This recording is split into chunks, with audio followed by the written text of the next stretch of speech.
Hey, welcome guys. So it looks like my live stream indicator didn't go out as planned yesterday for whatever reason that is. But we're gonna still do the show as according to plan. So Wayne, welcome to the channel. I hope you guys, I hope you're doing well, Wayne. I think you're the only one who got the message. I guess the others are gonna trickle in slowly as time goes on, but we're gonna launch the show like we normally do and see who trickles in. Today is gonna be interesting because as I was saying just 2 minutes ago, I think the notification didn't go out as planned yesterday. And so usually we already have a bunch of people already waiting to and raring to go to join the conversation. But today I think we're gonna have people trickling in a little at a time, which is fine. It's all good. And I think it's basically my fault. I don't know what happened with the settings, but it seems like the live chat was set to private for whatever reason instead of being public. So that's probably why a lot of people didn't get the memo. But that's fine. That's fine. We'll get everybody in a little bit at a time. Hope you guys are doing well. Let's start off with saying good morning to the guys that are already here that don't need a memo. So we have Wayne, we have Cool Tunes, John, Dan, Joey. Hey Joey, you're new around here. I don't recognize your name. Have you been participating in previous chats, or is this the first time you're on? We got Paul's here, Marcel's here already. All right, so people are starting to trickle in. Good. I'm happy to see you guys. It seems like even without the memo, you guys are the regulars turn up. I think you guys deserve a thumbs up. Good morning, Ken.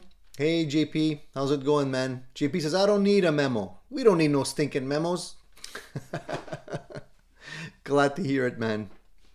Shane's, instead of being up early, he's going to bed early. So how's it going, Shane? Nice to see you. Welcome aboard.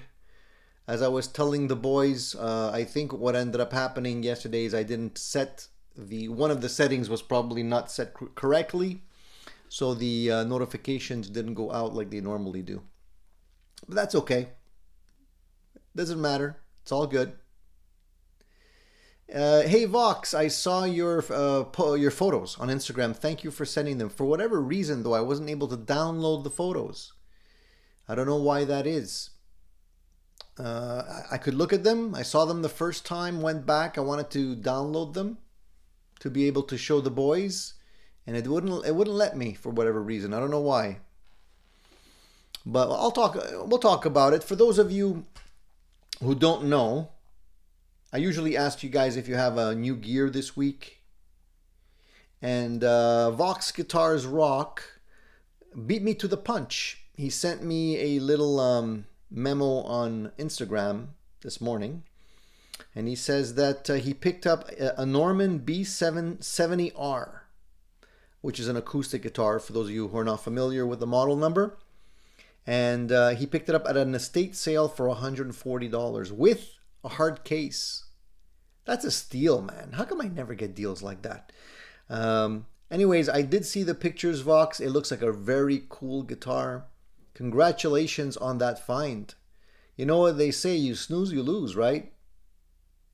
The estate sales, I never think about estate sales, but there are some guitars lurking around and some good deals to be had. Yeah, Paul, this is a Kramer. This is a Kramer Beretta special that I kind of modified with the tiger stripes. So I'm going to be playing this one. The fingers today are not moving, guys.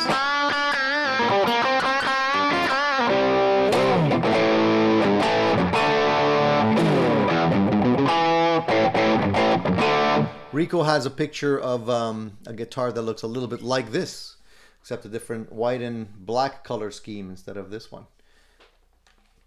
I like it. I like it a lot. The reason why I'm playing this one today, for your information, guys, is because I went to Long and McQuaid yesterday because they're having what they call the monster sale. was pretty dead, to be honest with you. I took a quick look around, didn't see anything that interesting. I did see a Kramer Beretta on the wall, a Kramer Beretta Special, the sparkle blue. It looked nice, and it was $350, or is it $250? No, $250. Sorry, $250. Regular price is $275, I believe. So they're knocking off $25.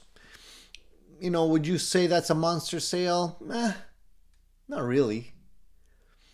But I thought about this one. I said, you know, when I get home, I gotta pull this one out of the case and give it some love. It seems like it needs a little adjustment in terms of the height of the strings now, because it's been in storage for a little bit of time. So I'm gonna have to adjust the relief.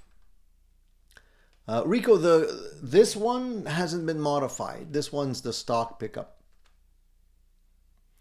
The other one, the black one that I have, has a JB in it. This one's stock. I didn't pull the humbucker out. Joey says, estate sales and garage sales. I've gotten 2 Les Pauls and 3 awesome late 70s knockoffs from garage sales. I never think about that. But yeah, I think I'm going to have to start lurking at some of these estate sales. So happy Father's Day to all you fathers out there. I think today we'll probably see a few less people on the chat, just because, you know, they're spending time with their dads, which is fantastic.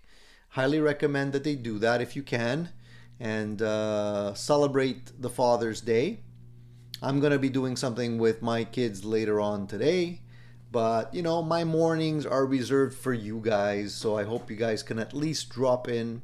Even if you're a dad, at least drop in for a couple of minutes and say hello. That would be cool. Now, of course, we want to start off by saying welcome to everybody. This is show 212. We're getting up there in terms of shows, which I think is fantastic.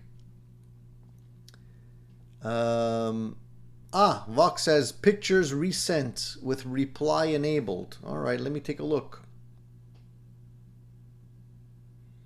There we go. Okay, now I think I could save them. Let me see if I can save these pictures. I can see them, but it won't let me save them for whatever reason. And when I view them once, I can view it, but it just won't make me save the pictures. I don't understand. There's no option for me to save them, man. Sorry, dude. I really would like to show that. Why can't I just download that to my phone? I don't know, man. But it looks like a sweet guitar. We'll have to try some other method.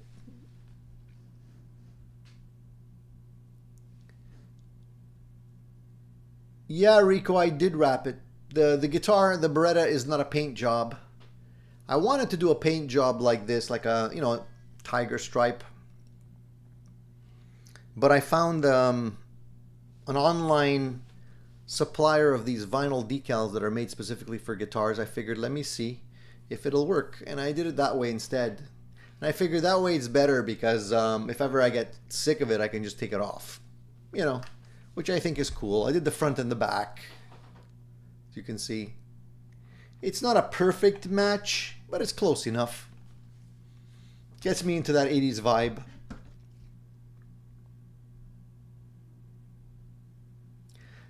So who else was a naughty guitar player this week and got something interesting besides Vox? Anybody else? Vox's acoustic guitar was a great find for that amount of money, man. It's like, if you can get an acoustic guitar, and a Norman is a decent acoustic guitar, it's nothing shabby there, and you can get the guitar and a case for under $200, that's a steal. Like, you don't even ask any questions at that point. You just grab it and run. Just grab it and start the car. Let's get out of here before they realize that they made a mistake on the price.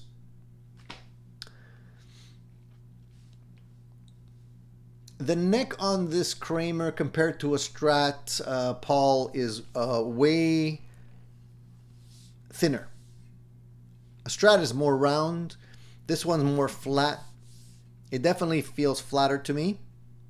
You can clearly, I would say it's, I don't know, feels a little bit more like an Ibanez neck, I would say.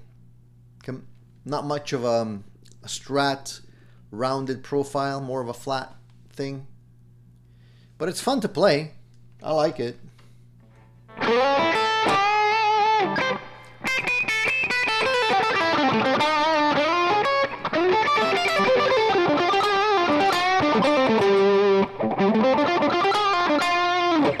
My fingers are not awake this morning, guys, so forgive me. I need to do the finger exercises again.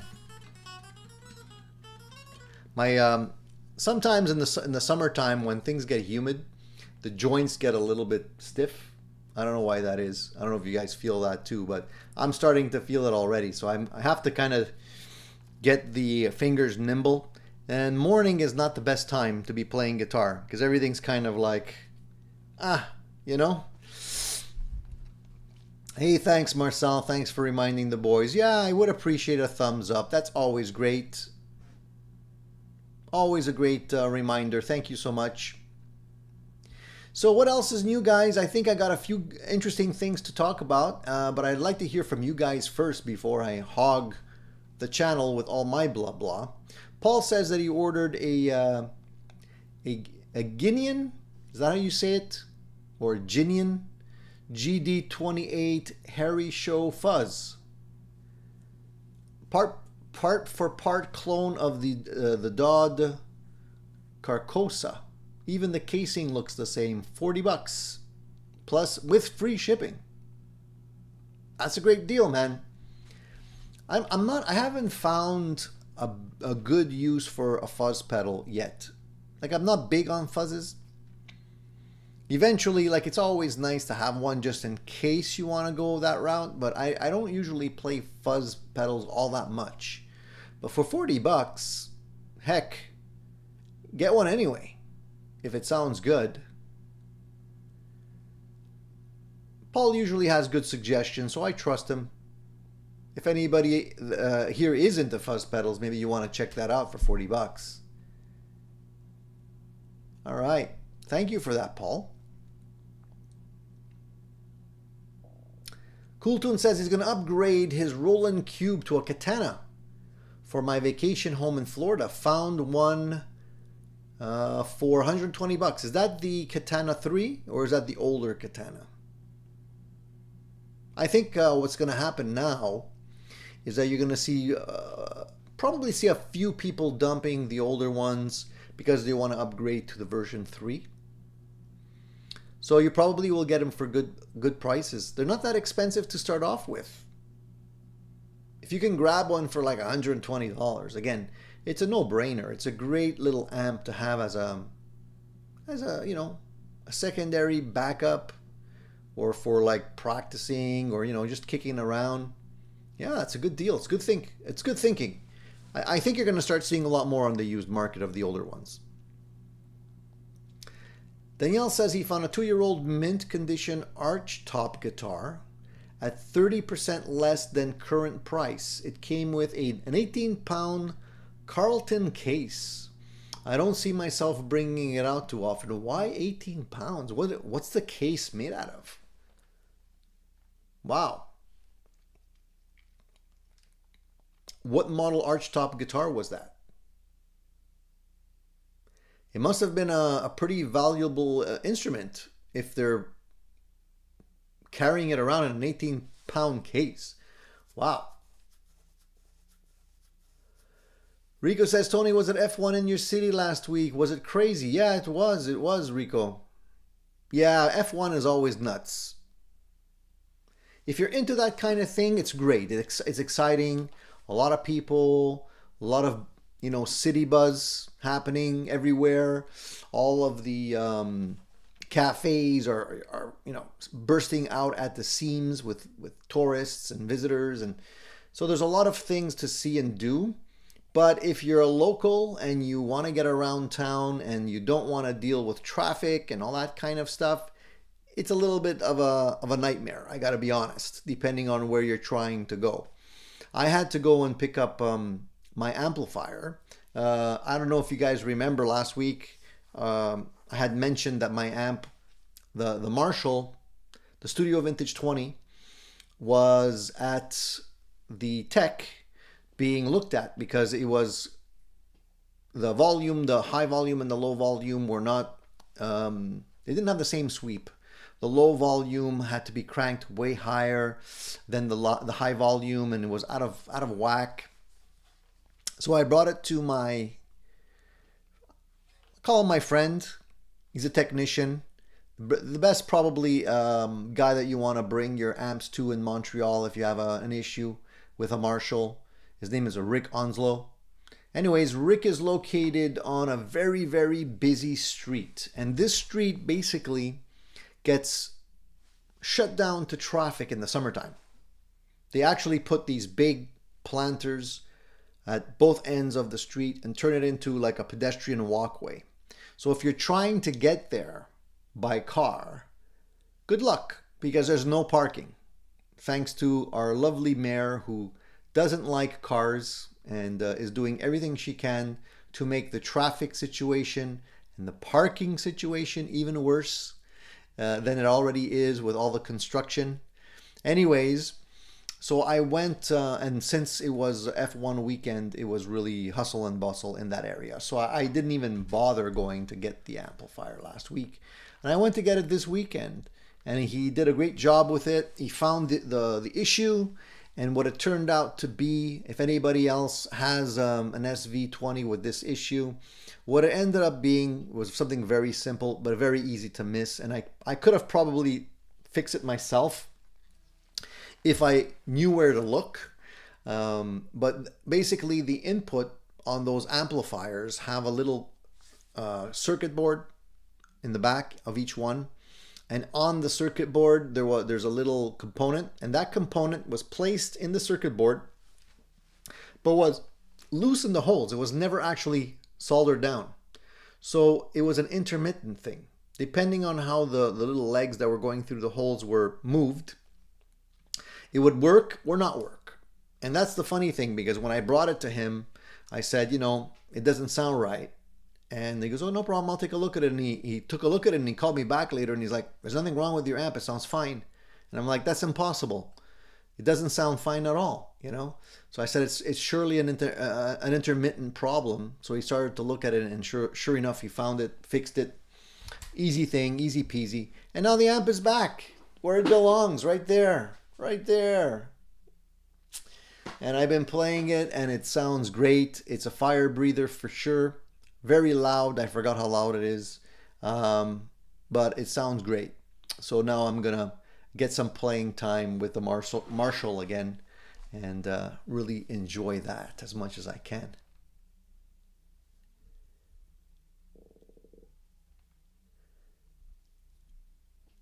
Well, okay, who else is here? Paul says, I love driving a MIAB pedal with the right fuzz, so you instantly get sounds from old records that all these years I did not know they had a fuzz on the sound. I think that's the key to fuzz, is keeping it low. Because if you crank it too high, it sounds like your speakers are going to blow up.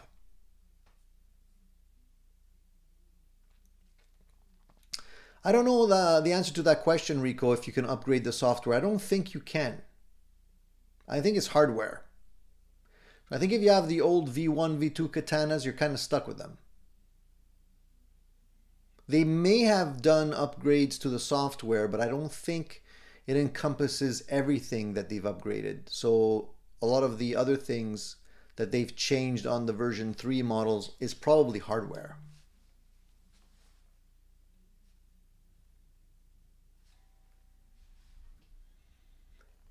Hey, Peg City Pickups, nice to see you here. If you guys are looking for awesome quality pickups, check out Peg City. They make a variety of different things, all good in my opinion. I've demoed quite a few of their pickups on this channel in the past, and I was very pleased with them. And they have everything from, the higher end ones to the budget ones, everything you need in between. And great guys. And if you have any questions, reach out to them. They can answer your pickup questions.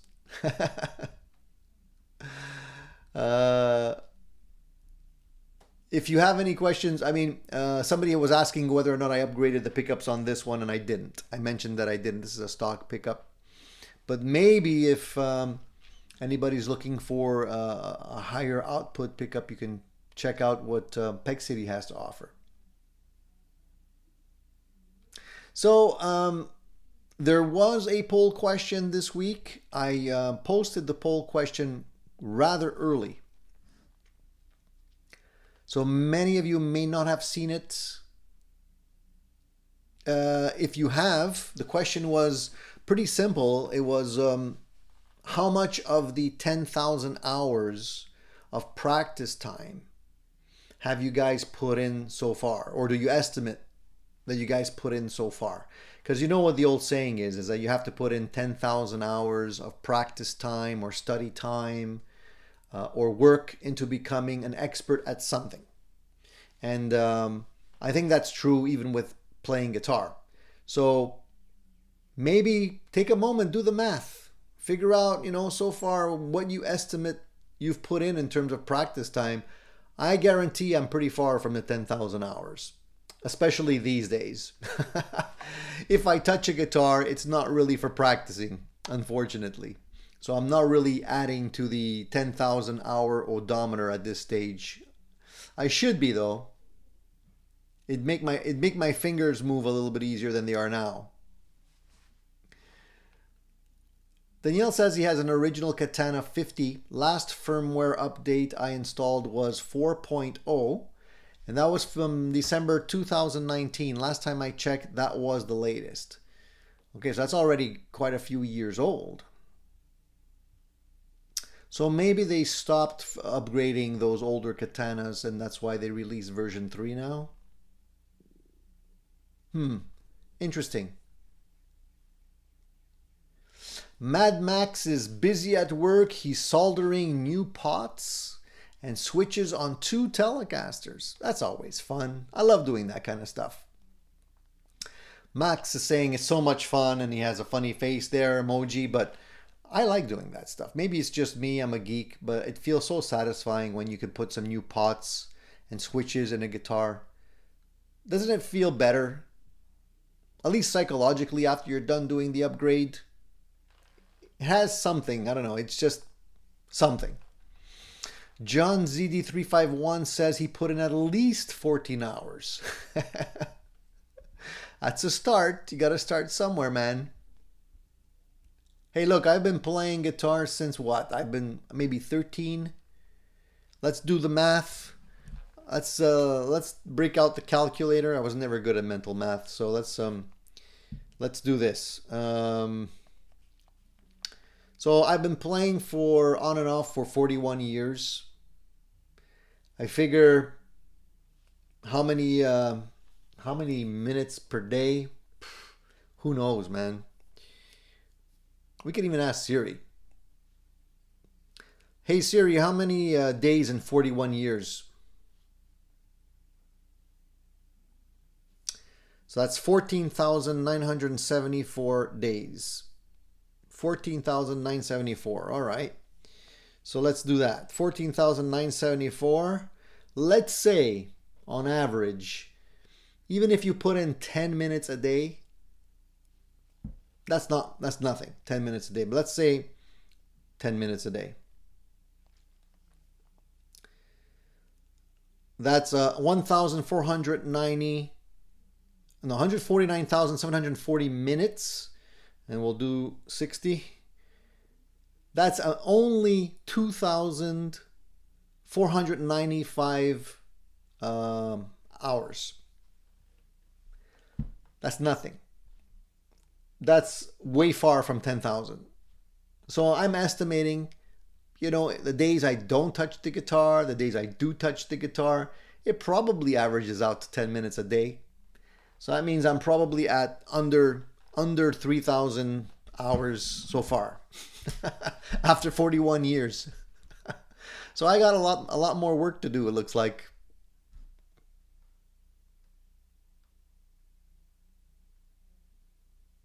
Zach says, Tony, for me, I practice guitar every day. Every day, Zach practices. For how long, Zach? That's the way to do it, man. Keep it up.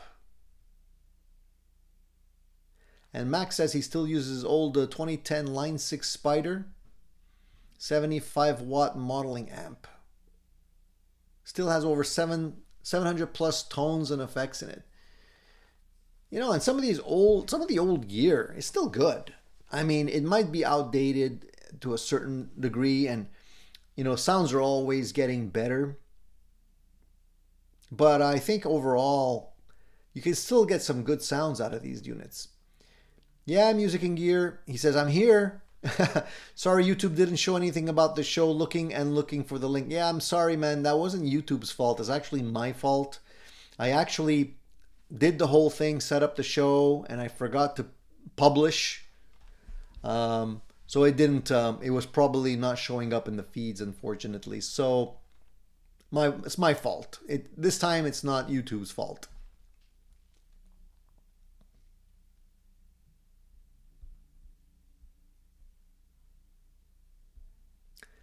Going back and looking at the questions. Steven, yeah, same for you, man. Sorry, my fault. The notifications didn't go out as they usually do ahead of time, unfortunately.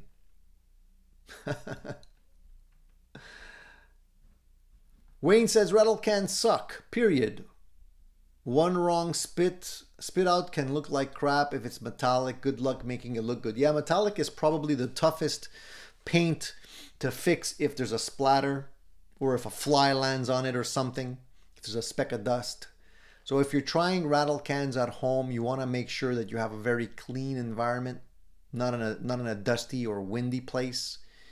I took a chance and I sprayed gold on my gold top. And it actually turned out really, really well. But I think the luck was in my favor because the brand I was using was really good. And they make really good paint. So it really went on super smooth. I didn't get any orange peel or any type of... I didn't really have to do much sanding back, because the key with metallics is that you don't want to have to sand it back, because it ruins the metallic effect. So the less you can touch it, the better it is.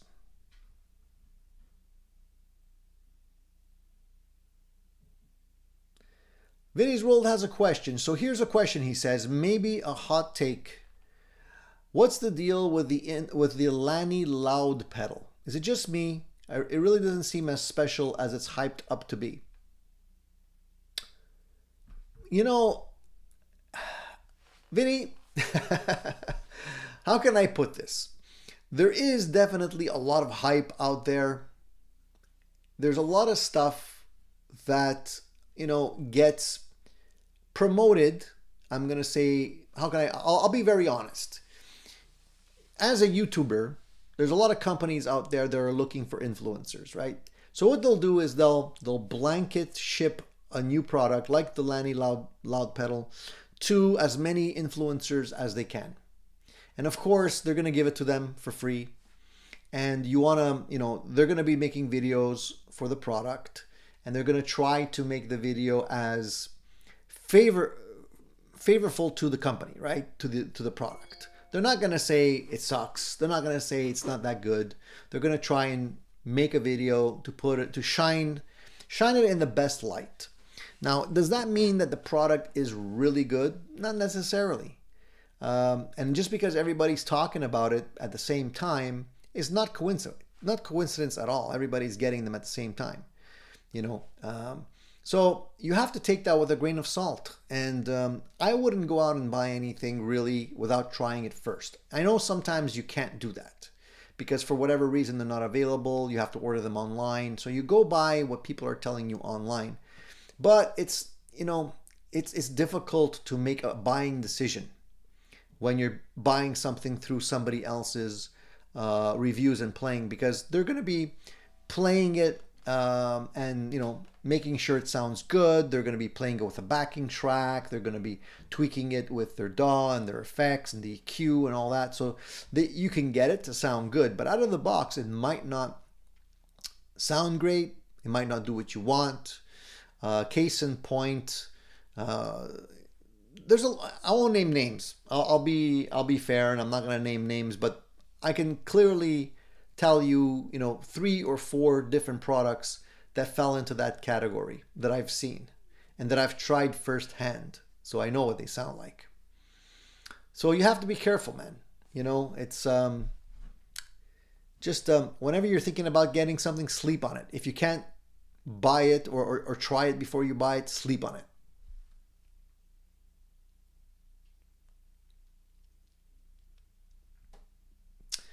Max says, I was joking with Andy this week in Gear Channel about using the Lanny loud pedal into a regular amp, he says.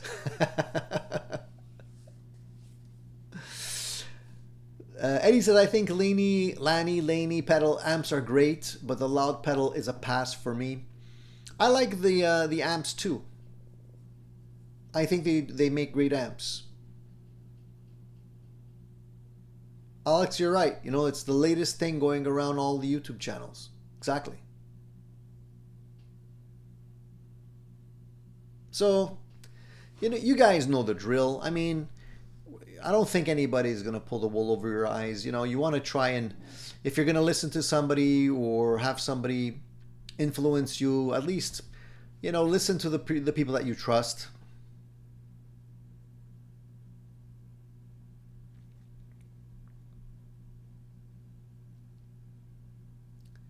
So I had a little interesting article that I found this week I wanted to share with you guys, because maybe this is something you guys didn't already know. And I didn't know this, so I figured it'd be cool to share. There's an article that I read this week that stated that Leo Fender, we all know Leo Fender, wanted Les Paul to partner with him. And could you imagine how that would have changed history? So the article says Leo Fender saw the potential of Les Paul's solid body guitar concept, but the latter, which is Les Paul, opted not to work with the legendary luthier.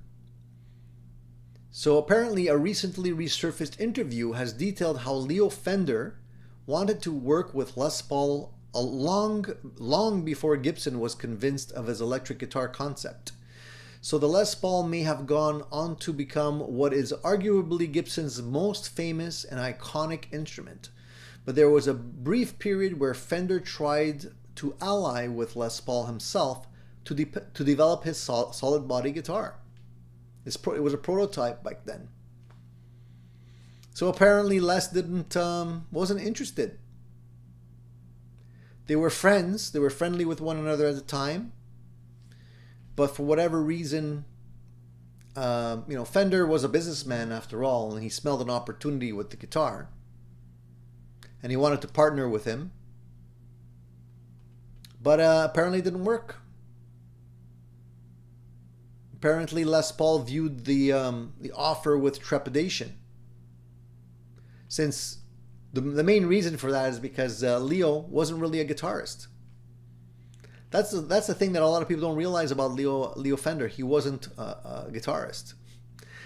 Imagine you build one of the most iconic electric guitar of all time, the Fender Stratocaster, the Fender Telecaster, and you don't even play guitar. Anyways, so Les Paul says he thought, if I'm going to do this, I'm going to do it with the biggest company in the world, which is Gibson. He's like, I'm not going to fool around with some guy who's not a musician. I'll just go to the Gibson people. So imagine what that would single-handedly probably change the history of the guitar as we know it today. Could you imagine? Could you imagine what the Fender guitars would have ended up looking like if that partnership would have happened? Probably completely different. You know, you're melding a Gibson with a Fender. It maybe it would have turned out to look like a PRS. Way back then. Who knows? That would be funny, man. If I had a time machine and I could just dial in what that would have turned out to be, that would be something else.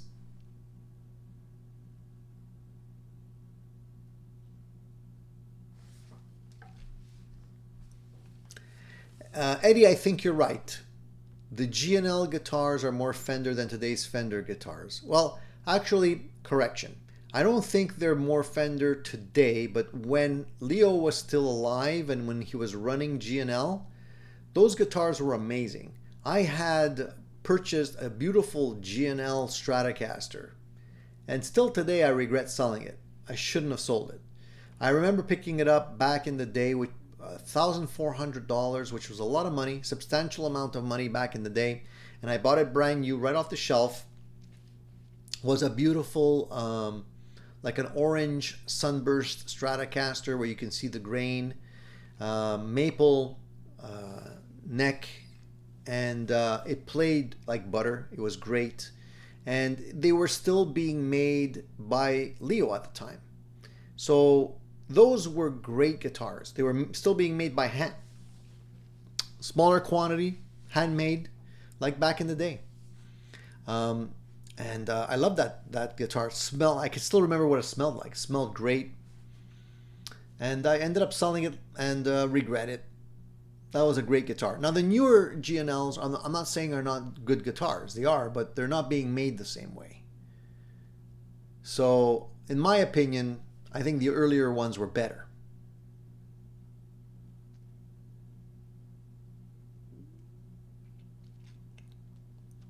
Yeah, the Comanche is a very cool guitar.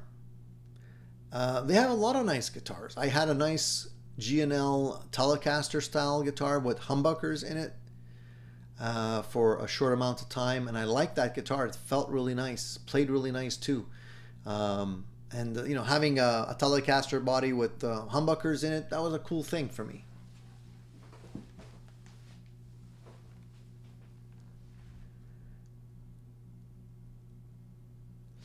Max says, "Yep, Leo did not play guitar, but he invented it for all of us. What a cool guy." Yeah, I think Leo was more into building amps. I think amps and was more his thing. I think he just got into guitars as a sideline, figuring if I can make amps, why not make guitars? Why not make both? You know. He built amazing guitars over time. Like he got them right the first time around.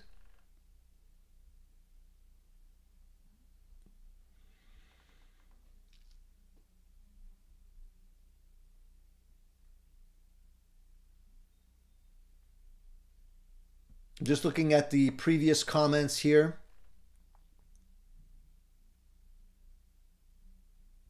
Eddie says, I got a couple of nice Cuban cigars. I was going to say guitars. Cuban cigars for Father's Day. Gonna fire one up later today. Hey, nice. I love the smell of cigars.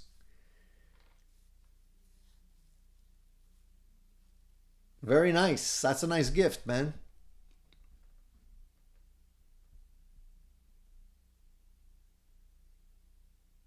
Zach says he practices probably prior to 6 hours a day or a little more. Depends on how I'm feeling. Wow, man.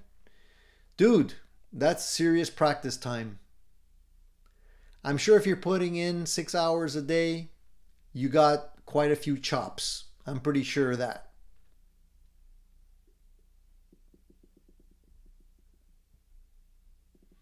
That's great, man. That's one of the things I wish I could make young guitar players understand. Like if you're picking up a guitar at 13, the window of opportunity in terms of, you know, doing things before life takes over, 13 to 18, I would say. Right? In there someplace. So like you have 5 good years, let's say, where you can dedicate a tremendous amount of time into practicing playing your guitar, where you're not going to get hassled, 13 to 18, like you probably, you probably don't have a serious girlfriend at that time yet.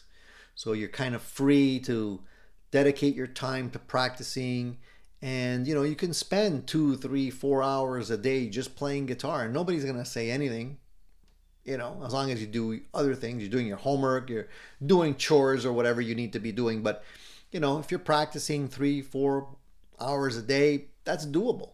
So when I talk to young musicians or guitarists that are just starting off, I'm like, this is your prime window of opportunity. Put in as much practice time during those 3, 5 years, because after that it goes downhill from there. So a lot of people don't keep it up, and it shows. Hey Charles, what's happening, dude? How's the project coming along with that Motley Crue guitar recover? Hopefully it's coming out nice. Gene says between 13 and 18, no focus on anything but partying. Well, you were a young starter, Gene. Usually people start partying just a little bit later than that, but I get you. Steven says, retired, now I can practice all I want. Yeah, I'm looking forward to that, actually. I'm looking forward to being able to retire and then spend my days practicing. That's something that I have in mind doing. A lot of people are like, oh, when you retire, you're going to be bored. There's nothing to do. That's not true, man. That's not true. Not for me, anyways. Jeff says, hi, Tony and all addicts. I got myself a used Cornell Plexi 1820 amp yesterday. It's awesome, but man, it's loud. Welcome to the world of Plexis. Yeah, man. They tend to be loud. Yes, they do. How did you pick that one up? Did you buy it used? I'm assuming it was used.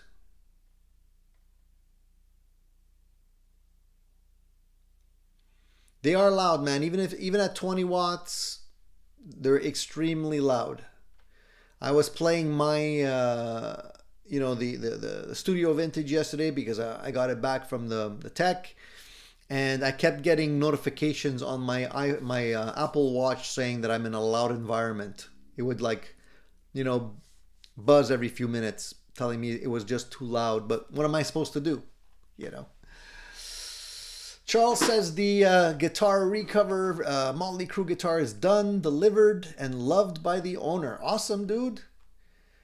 I haven't seen the finished product yet. I don't know if you already created a video on the finished version of that guitar, but if you didn't, I'm looking forward to it. If you did, I gotta find it and watch it.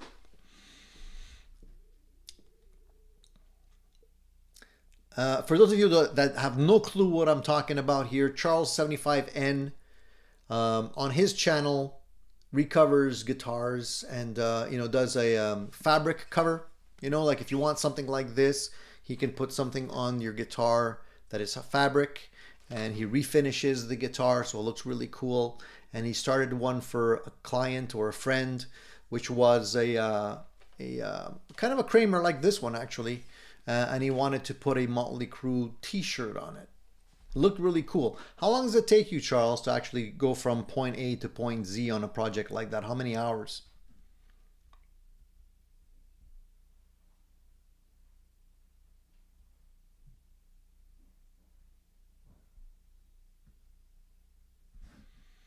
Always nice to have some projects going. That's what I say. So, it's funny because I'm going to say 3 weeks ago, if you guys have been watching my channel and joining me on the live chat, it's funny because I mentioned this tongue-in-cheek, saying that wouldn't it be funny if PRS decided to come out with road-worn versions of their guitars? And I said it tongue-in-cheek because honestly, I would never want to buy a road-worn PRS. That's not to say I don't like road-worn guitars. I do, just not PRSs. Because the reason why, first of all, well, hey, number one, they're extremely expensive. I like the way they look when they're brand new. That's the part of the attraction for me to a PRS guitar, is the beautiful finishes that they have that, you know, that stand out. Now, after saying that, I come across an article that says they're talking about doing replicas, and they're working with Mark Tremonti. So Mark Tremonti, everybody knows Mark Tremonti, excellent guitar player, and I have a really big want for a PRS Tremonti, like a core model, but they're just too expensive. They're about $7,000, $8,000. They start at about $7,000 or $8,000, so I can't afford that. Yes, you can get the SE models, but they're not the same. Anyway, apparently Mark's stating that they're in talks with PRS to make a relic recreation of his dime bag stickered PRS. So talking about probably like artificially aging a PRS guitar. Now the question is, could this actually become a reality? I don't know. I don't know too many people. Well, I shouldn't say that, because I was about to say I don't know too many people that would spend that kind of money on a beat up guitar. But I'm wrong, because you know the Fender Custom Shop does it all the time. You can buy a $5,000, $6,000, $7,000 Fender Custom Shop Strat that is basically relict for stupid crazy money. So why wouldn't somebody opt for a PRS guitar for super crazy money that's also been relict? I don't know what's going to happen. I'm curious to see where this is going to go and how it's going to look. I don't know. I have my reservations about it. My initial knee-jerk reaction is, no, don't do it. But I mean, everybody else is doing it. Fender's been doing it for years. You know, Gibson's doing it with Murphy Lab stuff. Why not PRS? What do you guys think? I mean, are there any PRS owners in the house, first of all, besides me? I would love to hear what you guys think.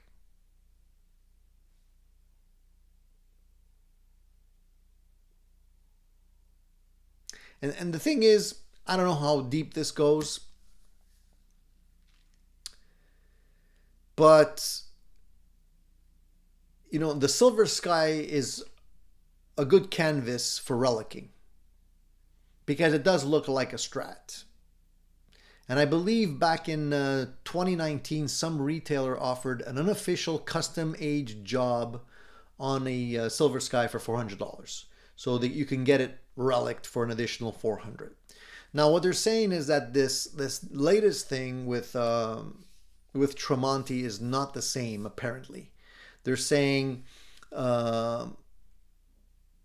it's a completely different thing. I don't know how different it can be, but they're saying it's a completely different thing than the relicking job. So I don't know what they're talking about really, but I'm curious to see what it's going to look like and if they're going to do that and how much it's going to cost.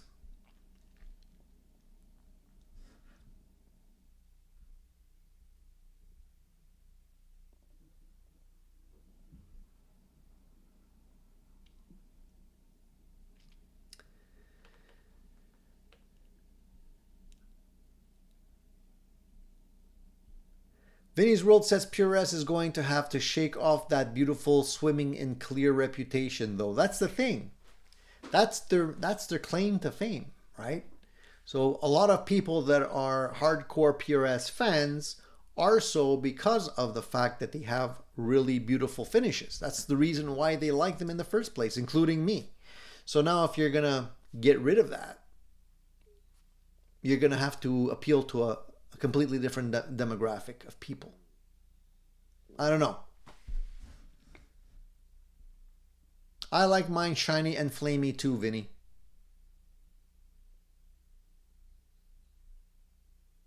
Eddie likes the solid color PRS guitars over the stained flamey ones. I kind of like the look of the wood. I like to see wood grain under the finish.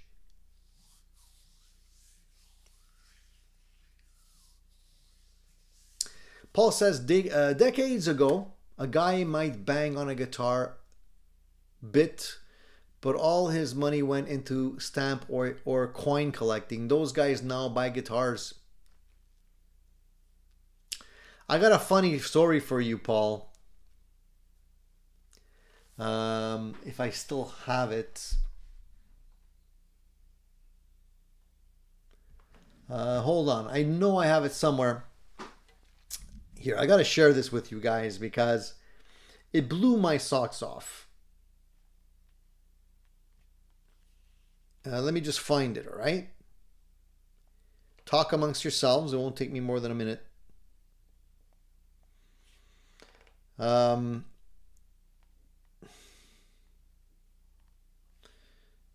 Somebody sent it to me earlier this week and I was just blown away by the whole thing. And I'm like, I gotta talk to the boys about this.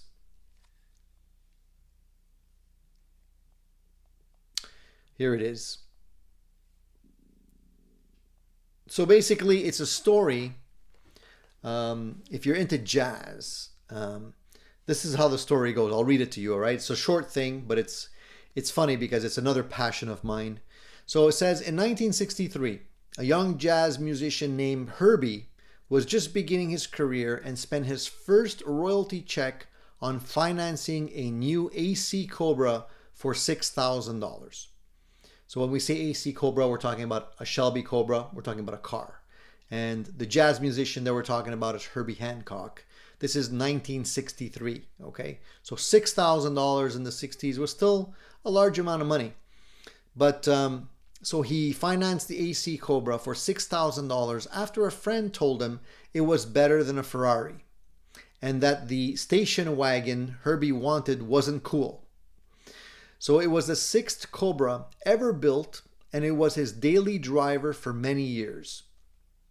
For perspective, Carroll Shelby himself owned the first one.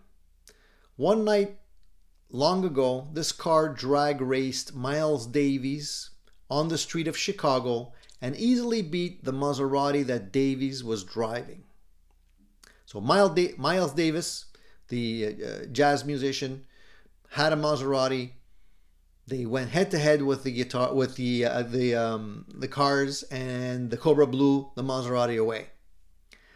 So in 1990, he would buy a new Ferrari and stored the Cobra, saying it had become too valuable to drive. He actually went to his garage and sat down to apologize and explain to the Cobra why he thought a Ferrari, why he bought a Ferrari, adding, at least it's not a Chevy. So Herbie Hancock still owns the car and is the longest original owner of any Cobra at 61 years. That Cobra, if you look at the value of an original Shelby Cobra, is worth a fortune.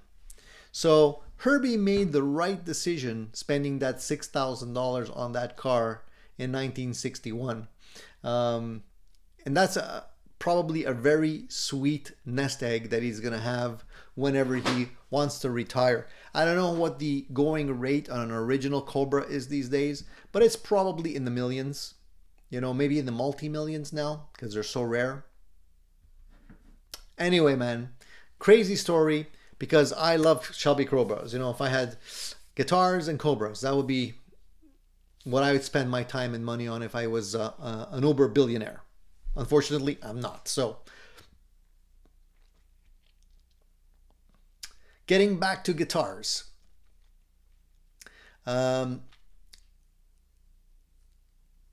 Scott Anthony 1 says, I'm personally not a fan of PRS guitars, but I don't see anything wrong with them going down the road-worn Relic Avenue. If people out there are willing to pay, then they should be willing to accommodate. Yeah, I guess.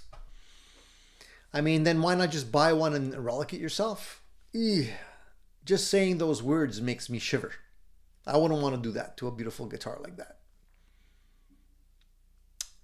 Yeah, Max, that Cobra is worth millions now, probably multi-millions. Well, the Cobra replicas are expensive, but nowhere near an original. You could get a replica about $100,000, somewhere around there today.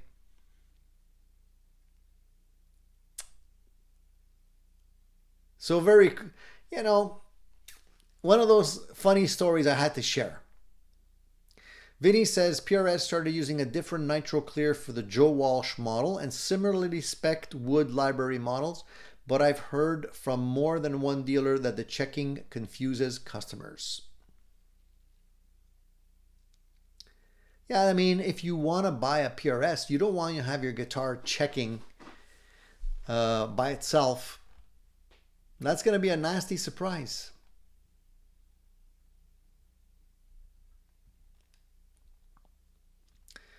Music and Gear says PRS will continue to push their products. They don't want to end up being a one-trick pony. I can see them doing this for new customers. Why don't they concentrate on building other things? I mean, you know, they're doing a decent job with the amps. I think they still have a ways to go, but they're doing a decent job with the amps. Maybe they should concentrate on coming out with amps that are a little bit less expensive. You know, something that other people can afford. I think that would be cool.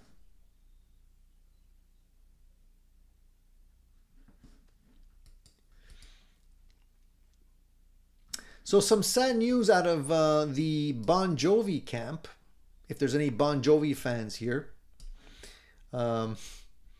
Apparently, John Bon Jovi recently unveiled their latest album, but fans hoping to see the band for the tour may be disappointed. Frontman John Bon Jovi currently focused on recovering from a major vocal surgery. So, you know, all the things we've been seeing on YouTube where, you know, John Bon Jovi's having or struggling with his singing, didn't sound up to snuff. A lot of people were saying, oh, the guy's washed up. You know, could have been really just caused by throat issues. So apparently in 2022, the singer underwent a procedure called vocal cord medalization to restore his vocal function. Despite his efforts, his healing process has been gradual. Earlier this year, in an interview with Mix 104 in Boston, he shared, it's my desire to do a tour next, but I'm still recovering from major surgery. This is a thing that a lot of singers end up having to deal with. If I remember correctly, Rod Stewart had vocal cord issues as well. Who else? Most singers, actually, if I come to think about it. I think even Sammy Hagar at one point was talking about having issues there. So, you know, if you're singing every single night, eventually your vocal cords are going to have issues, and it's kind of like the burnout that you get as a matter of just aging, you know. Marcel says, Cobra, the car will burn your shins on the side mufflers. Yes, indeed. Those are called snake bites. If you ever forget to take a wide stance when you're getting out of the Cobras and, you know, put your leg out further than normal, you'll get those snake bites. You get the burn marks on your calves. You'll only do it once, though. That's the thing. After that, you'll remember. Here's something that I wanted to ask you guys. It's funny that, you know, if you think about how things evolve in the music industry, we kind of, you know, the inside joke is that guitarists like new stuff, but they don't like new stuff. Like they want to have something new and interesting to play with, but they don't want it to be different than what they already have, you know? So it's a very kind of a difficult market to play in. And I was just thinking, like, you know, if you look at notation, music notation, right? If you take you know, if some of you out there read music, you know what I'm talking about. Music sheets with a score of music or, you know, a piece of music on it written out. You see all the notes, quarter notes, 8 notes, 16th notes, whatever, triplets. You know, everything is written in black and white. And we've never evolved from that. It's always been black and white, and it stays black and white. I wonder why, you know, in today's day and age, when we do have the ability to print in color, why music scores didn't evolve to actually use color, so that different notes can actually be represented in different colors, you know?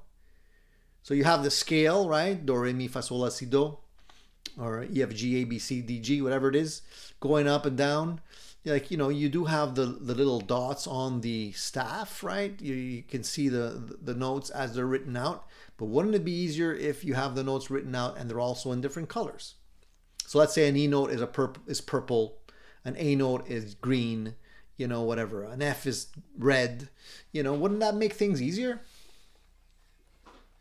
But that music hasn't really evolved to that point yet. We still do it the same way.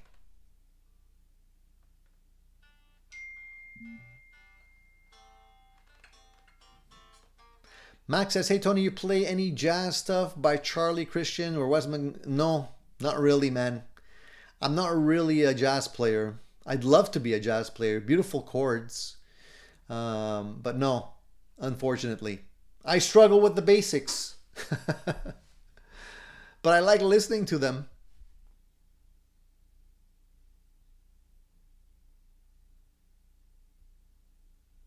Vinny's World said that would be a headache to reproduce for students. I guess so.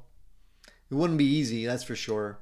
But I mean, a lot of people do mention like people that are that have perfect pitch and can identify notes clearly just by listening. They usually mention that they when they hear a note, it's almost like they're seeing a color. They recognize the note, you know, based on a color in their mind. That's how they make the association. So it would make sense.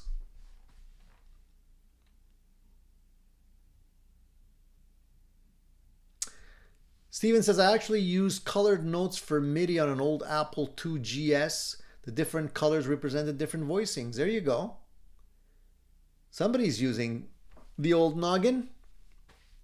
I had an old Apple II also, Steven. That just goes to show that we're the old timers in the bunch, I guess.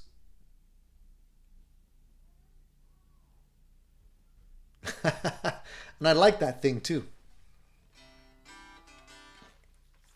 By the way, last week I did post a video for those of you that were interested in hearing the Princeton reverb that I built from the kit. I posted that on my channel. It's still there if you're interested in taking a look at it. Since then, I did upgrade the speaker. I changed the speaker. The original speaker was just the stock speaker that came with the kit, and I decided to swap that out. I'm not going to tell you what it is just yet because I'll probably do another video showcasing that speaker upgrade. I do think it sounds better.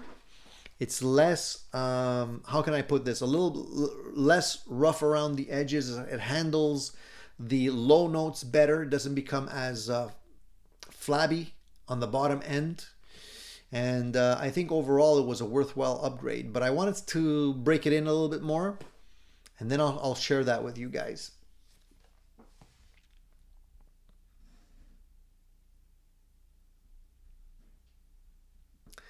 Paul says, nothing gets made until the guy that says, why doesn't somebody decides to make it? Dude, if I had a nickel for every idea I have, I'd be a millionaire. I have so many ideas. The thing is, I don't have any, you know, it's the motivation part. That's the issue with me. It's not the ideas. It's just the motivation.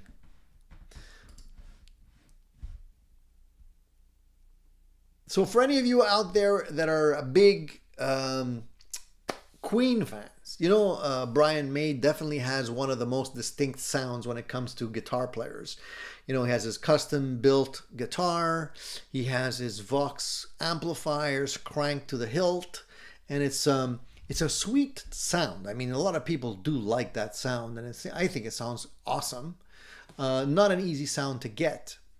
But apparently it's just gotten a little bit easier because Catalan Bread released a pedal called the Galileo, which is supposedly designed to get you into that space and get you into that Brian May tone.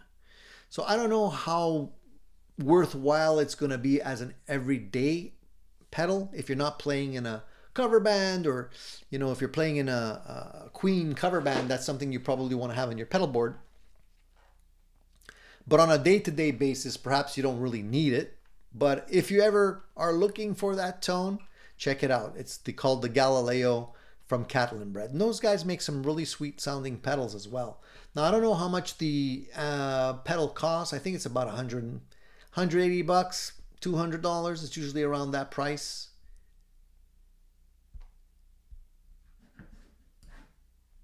So it could be a good place for you to start if you're looking for that sound.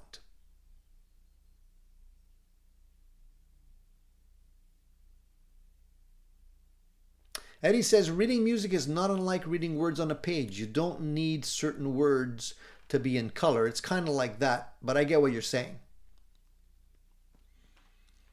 Yeah, it's definitely a skill that, it takes a long time to develop. And it's like reading. You got to do it every day. And then as soon as, a certain point, it becomes fluid. But it's still, I don't know too many people I have a lot of people that I know can read music. But I don't have too many people that can read music so fluidly that they're just reading it off the page for the first time and they're able to play it. They kind of have to go over different sections and get used to playing the music chunk by chunk. I think if you can read music off a page, in the first, you're sitting down at the first crack, then you're definitely at a higher level than I will probably ever be.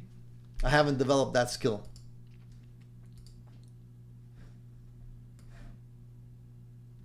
I like new chords. I like listening to, artists playing music and trying to, play other voicings. I like the open voicing chords. If you're playing like actually my guitar is... The open voicings always sound nice.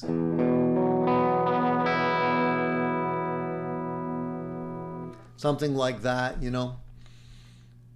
Just being able to play chords a little differently, or something like maybe like this one. If I can do it cleanly with my distorted sound. It's getting this one open here that's a little bit tricky.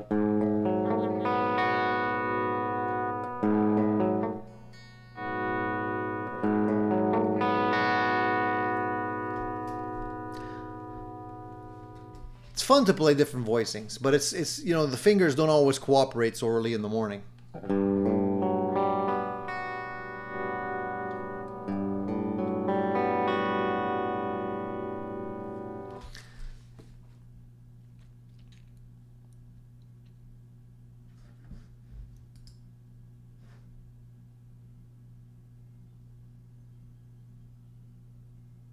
Vinny says sight reading is actually part of the standard skills that you must pass.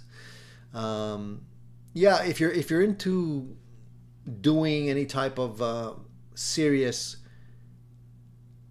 learning in a college, university, music program, that's definitely a skill that they require you to be proficient in, is reading music.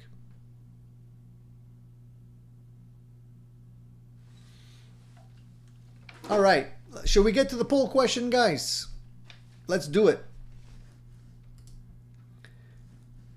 Feel free to continue with any questions if you have any, but I think we should get to the poll question today because I think a lot of people have celebrations planned with their fathers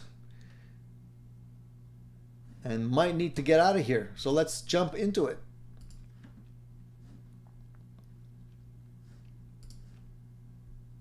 So the poll question goes back to practicing. The initial question was, how many of the 10,000 hours have you already put into being a better guitar player? And the options were: just started, smoke on the water is my jam. So 0 to 500 hours. 13% of you said you're at that stage. The next one was a bit, my cat still cringes. 500 to 2,000 hours. 14% of you say you're at that range. Next, we have making progress. Friends are honest now. 2,000 to 5,000 hours. That's 34% of you out there. Then getting good, almost Instagram worthy, 5,000 to 8,000 hours. That's 25% of you. And then Guitar God, even pros ask me for tips, 8,000 to 10,000 hours, 14% of you. So that's very interesting. I think a lot of you fit into the 2,000 to 5,000 hours. That's probably where I would probably fit in if I do the math correctly. So that makes sense. 34% of you are there. There are some comments. I'm curious what the comments are, so I'm going to share those with you. Somebody says, what's funny is I've put in well over 10,000 hours, but but in reality, I'm still garbage.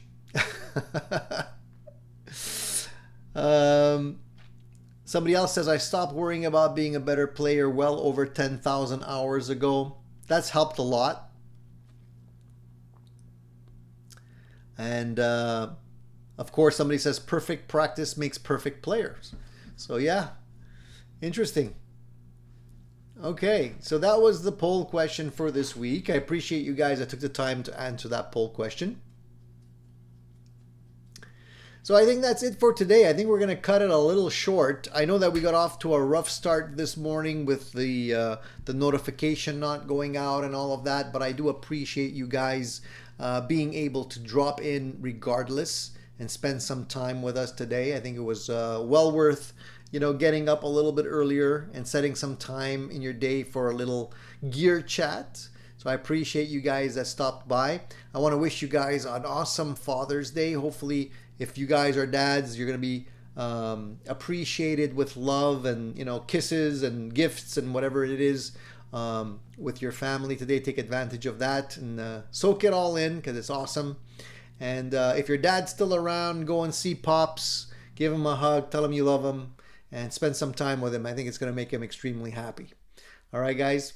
That's it for today. Thank you for dropping in. There's going to be another video popping up in the feed tomorrow. So please check that out. A little something special for you all. And there'll be more videos coming your way on the Addicted to Gear channel. So please hit the subscribe button if you haven't already done that. On the way out, if you can hit the like button, it would be very appreciated. And see you next week, guys. We're going to be looking forward to another Sunday show next week, 10:30 Eastern Standard Time. Same time, same place as always. All right, guys. Take care. See you soon.